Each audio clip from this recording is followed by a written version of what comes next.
Satu yang muncul, mau bertemu dengan Tuhan. Setuju?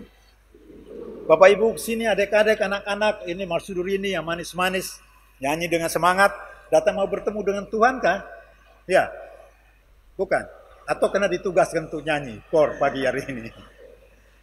Saudara-saudari, Bapak Ibu, adik-adik, anak-anak sekalian, kita semua pasti rindu, paling tidak seminggu sekali meluangkan waktu untuk datang ke rumah Tuhan. Karena kita tahu di rumah Tuhan itu ada Tuhan yang sebenarnya lebih dulu rindu untuk bertemu dengan kita. Itulah Tuhan kita. Tetapi hari ini Tuhan kita itu penasaran. Dia tanya kepada kita, siapa saya ini?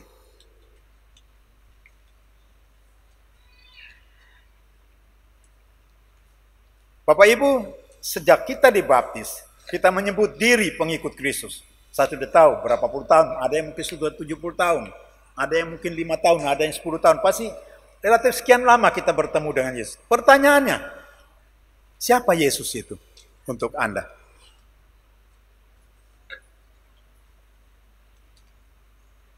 Apakah dia yang saat tertentu ketika Anda menghadapi sakit dan penyakit yang sudah tidak bisa lagi, tempat Anda di ujung, di akhir dari usaha itu datang kepada dia? Apakah dia yang menjawab permintaan Anda supaya anak Anda lulus dari ujian? Atau pasangan atau anak-anak anggota keluarga Anda sembuh dari sakit? Apakah Yesus sang penyembuh? Apakah Yesus itu sekedar penolong untuk Anda? Saya yakin pernyataan itu juga betul dan benar. Karena pasti di antara kita yang mengalami kuasa Tuhan seperti itu. Tetapi Yesus masih mau bertanya, siapa saya ini untuk kamu dalam hidupmu? Kamu sebagai istri, sebagai suami, sebagai pasangan, siapa Yesus untuk kamu? Kamu sebagai orang tua dengan anak-anakmu, siapa Yesus? Kamu sebagai anak-anak, siapa Yesus untuk kamu? Kamu sebagai guru, sebagai karyawan, siapa Yesus untuk kita? Pertanyaan semacam ini penting untuk kita ajukan dalam diri kita. Dan hari ini Tuhan memaksa kita sedikit untuk bertanya kembali, siapa dia? Bapak Ibu, saya yakin setiap kita punya pengalaman iman sendiri-sendiri, entah pribadi, entah keluarga, pasti punya jawabannya. Tetapi percakapan Yesus dengan para muridnya hari ini memberikan satu pegangan, pedoman sangat penting untuk kita untuk mengenal, mengetahui siapa itu Yesus. Ya Romo, sudah tahu kami, lihat Yesus itu patung itu di situ. Bundanya Maria di situ, nonton film tentang Yesus, macam-macam inspirasi nyanyian tentang Yesus. Tetapi Yesus mau memberikan satu pesan penting kepada kita lewat percakapan hari ini. Ketika dia bertanya, siapa kata orang tentang saya? Para murid menjawab, orang mengatakan dia Elia, Yeremia, atau salah seorang nabi. Tetapi Yesus sekarang ke kamu masing-masing. Siapa saya ini menurut kamu? Kita ingat para murid itu sudah 3 tahun jalan bersama Yesus. Hidup bersama Yesus. Mereka menyaksikan karya-karya mujizat Yesus. Mereka pergi pancing ikan sama-sama di danau Genesaret bersama Yesus. Mereka naik ke bukit sama-sama. Makan, minum, berbaring pasti bersama Yesus. Yesus tanya. Ternyata banyak dari mereka tidak tahu. Tetapi Santo Petrus memberikan jawaban. Engkau adalah putra Allah yang hidup. Tetapi Yesus langsung menyahut. Berbahagialah engkau Simon anak Yunus. Sebab itu bukan datang dari engkau. Tetapi Bapa yang menyampaikan itu kepadamu. Inilah kunci yang sangat penting untuk mengenal Yesus. Bukan kemampuan pengetahuannya Petrus bisa menjawab itu, tetapi itu adalah Bapa yang menyampaikan itu kepadamu. Artinya apa? Untuk betul mengenal Yesus, itu adalah rahmat Tuhan. Ada kuasa Tuhan, pencerahan yang Tuhan berikan kepada kita, kepada orang. Dan pada percakapan itu Tuhan memberikan, Bapa itu memberikan kesanggupan, rahmat bagi Petrus untuk mengenal Yesus ini yang sudah 3 tahun bersama mereka ini siapa sesungguhnya.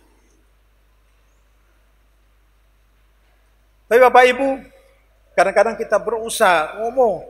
Nah, ini sebentar lagi ini kita akan masuki bulan bulan September itu, bulan kitab suci. Orang ya kegiatan biasanya kalau rosario itu kita di lingkungan banyak orang, tapi kalau sudah pendalaman kitab suci, pendalam iman biasa tidak berani. Aduh Romo, nanti kalau disuruh sharing, bagaimana? Ketakutan semacam itu tidak perlu terjadi kalau kita mendengarkan percakapan Yesus hari ini. Karunia, rahmat untuk mengerti, mengenal Tuhan, memahami sabdanya itu harus kita minta kepada Tuhan. Itu rahmat. Kita akan betul memahami. Tetapi pemahaman yang benar akan muncul karena kuasa rahmat itu. Apa yang terjadi selanjutnya? Orang yang sungguh-sungguh mengenal Tuhan, hidupnya akan berubah. Dia akan menyerahkan seluruh hidupnya untuk Tuhan. Seperti yang terjadi pada Petrus itu. Yang sebelumnya namanya lain, Simon. Tetapi dia pada saat itu diubah menjadi manusia baru, menjadi Petrus. Dan engkau Petrus, di atas batu karang ini, aku akan mendirikan jemaat. Dan aku memberikan kepadamu kunci kerajaan surga. Apa saja yang kau ikat di dunia ini, akan terikat juga di surga. Apa yang kau lepaskan di dunia ini, juga akan dilepaskan. Terlepas juga di surga. Kuasa yang kita tahu, Bapak Ibu, kuasa itu adalah kuasa pengampunan. Kuasa yang kita terima, kita alami dalam penerimaan sakramen pengakuan dosa. Itu kuasa yang diberikan oleh Yesus kepada Petrus, kepada para rasul, kemudian kepada paus, para uskup, dan kami para imam ambil bagian. Itu untuk melayani sakramen pengampunan dosa. Melepaskan orang, membebaskan orang dari dosa-dosanya, supaya dia menjadi manusia baru dan bisa menuju ke rumah Bapa, masuk kerajaan surga itu. Saudara-saudara terkasih, kita hanya bisa mengenal Tuhan kita dengan sungguh-sungguh kalau kita meminta rahmat itu dari Tuhan.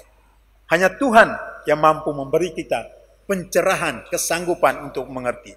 Dan setelah itu, pasti juga kita akan diubah oleh Tuhan. Paling tidak seperti Santo Petrus, yang akhirnya seluruh hidupnya dibaktikan untuk Tuhan. Bapak Ibu Saudara-saudari terkasih, saya yakin kita semua rindu untuk bertemu dengan Tuhan. Karena kita tahu Tuhan kita rindu untuk bertemu dengan kita. Dalam perayaan Ekaristi jelas Tuhan hadir. Tetapi beberapa sabda Yesus dalam kitab suci mengingatkan kita. Kita bisa mengalami dia, berjumpa dengan dia di dalam berbagai perjalanan hidup kita. Yesus mengatakan, 2-3 orang berkumpul dalam namaku, aku ada di tengah mereka. Seperti saat ini, kita berkumpul dalam nama Tuhan, kita yakin dia ada di sini. Tetapi bukan hanya cuma seminggu sekali. Di rumah pun, ketika Bapak Ibu sebagai keluarga berkumpul dalam nama Tuhan, artinya berdoa bersama dalam keluarga, Yesus hadir di situ. Hal semacam ini kadang-kadang susah kita buat. Saya tidak tahu, minggu lalu, apakah dari keluarga Bapak Ibu ada yang di rumah doa bersama, berkumpul di dalam nama Tuhan? Saya tidak tahu.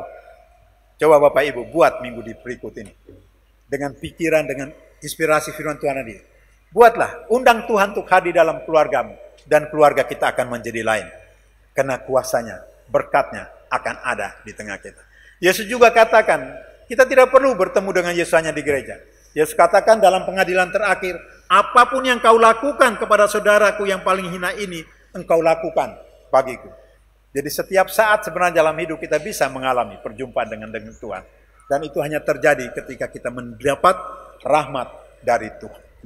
Saudara-saudari terkasih, mari kita lanjutkan perayaan ini. Kita berdoa, paling tidak saat ini hati kita, pikiran kita terbuka dan mengenal siapa itu Tuhan kita yang mencintai setiap kita, yang di tempat ini memang merindukan kehadiran kita. Semoga Tuhan memberkati kita semua.